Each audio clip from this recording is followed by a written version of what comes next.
कर्मों का फल। एक बार की बात है, एक पहाड़ पर एक कुटिया थी और उस कुटिया पर एक गुरु और उसका शिष्य रहा करते थे। और उस गुरु को बहुत ही सिद्धियां प्राप्त थी और उनकी सिद्धि हर जगह प्रसिद्ध थी। वह वहाँ के लोगों में इतनी ज्यादा प्रचलित है कि लोग उनकी शक्तियों से भली भांति परिचित थे। वह ध्यान में बहुत ही ज्यादा लीन रहते थे। कई बार वह दो दो तीन तीन दिनों तक ध्यान में बैठे रहते थे, पर वह कुछ खाते पीते भी नहीं थे। उनके ध्यान की शक्ति की खास बात यह थी कि वह ध्यान करते करते भविष्य देखने में सक्षम थे।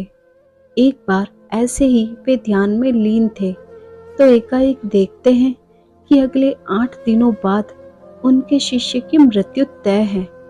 और यह भविष्य देखकर वह अत्यधिक व्यथित हो जाते हैं और परेशान होते हैं।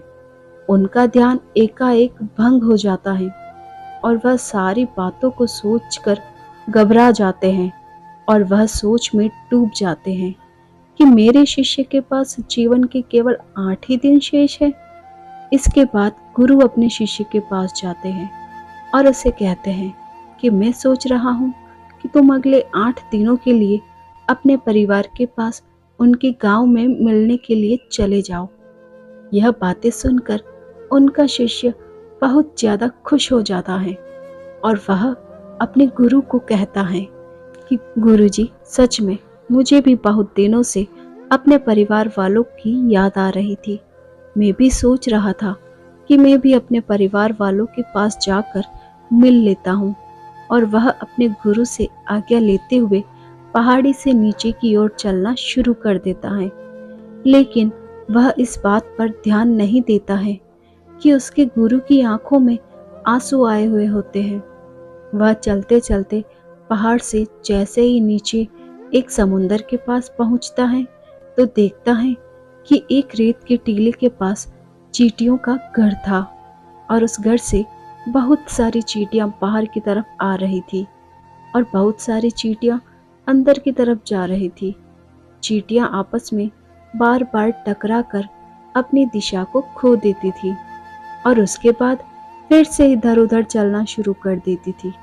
यह देखकर उस शीशे को बहुत ज्यादा आनंद आ रहा था, लेकिन वह एकाएक देखता है कि समुद्र की लहरें बहुत तेजी से उफान खा रही थी और शिष्य को समझ आ जाता है कि कुछ ही पलों के अंदर यह सारा पानी चींटियों के घर में घुसकर उनके घर को तोड़ देगा और इसकी वजह से बहुत सारी चींटियों की जान चली जाएगी।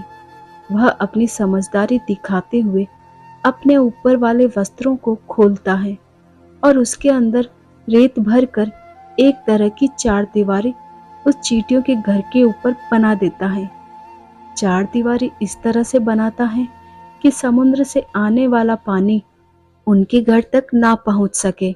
साथ ही साथ वह अपनी समझदारी दिखाते हुए एक तरह की नाली बनाता है जिसकी वजह से वह समुद्र की तरफ से आने वाला पानी उस नाली में बहकर दोबारा समुद्र में जा सकता है। इस समझदारी की वजह से बहुत सारी चींटियों की जान बचा लेता है और आने वाली एक नाव में बैठकर अपने घर की ओर समुद्र पार करके निकल जाता है। वह अपने परिवार के पास आता है और उसे पता भी नहीं चलता कि कैसे समय गुजर जाता है। वह अपना सामान बांधकर सोचता है कि अगले दिन मैं अपने गुरु के पास वापस चला जाऊंगा। अगले ही दिन में सुबह सुबह वह अपने गुरु के पास जाने के लिए निकल जाता है। वहाँ उसके गुरु कुटिया में बहुत ज्यादा दुखी होते हैं। उनको लगता है कि उनके शिष्य के 8 दिन पूरे हो गए। अब तक तो मेरा शिष्य इस दुनिया को छोड़कर जा चुका होगा। वह गुरु उसके दुख में होते हैं कि एकाएक वह देखते हैं कि कोई मनुष्य उनकी कुटिया की ओर आ रहा है। वह जब ढंग से देखते हैं तो उनको पता चलता है कि यह तो उन्हीं का शिष्य है जो उनकी ओर चला आ रहा है। वह दौड़कर एकाएक अपने शिष्य के गले लग जाते हैं और अपने शिष्य का हालचाल पूछते हैं। और शिष्य यह देखकर चौंक जाता है। गुरु को समझ नहीं आता है कि कैसे उनका देखा हुआ भविष्य गलत हो गया। वह अपने शिष्य से पूछते हैं कि बेटा, तुमने इन 8 दिनों में क्या क्या किया? शिष्य अपने परिवार के साथ बिताए हुए सारे पलों के बारे में बता देता है, लेकिन उसके गुरु को ऐसा कुछ भी इन 8 दिनों में खास नहीं लगा।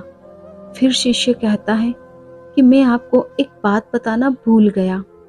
जब इस पहाड़ी से मैं नीचे समुद्र की ओर गया था, तब मैंने ऐसे ही एक चींटियों की जान बचाई थी।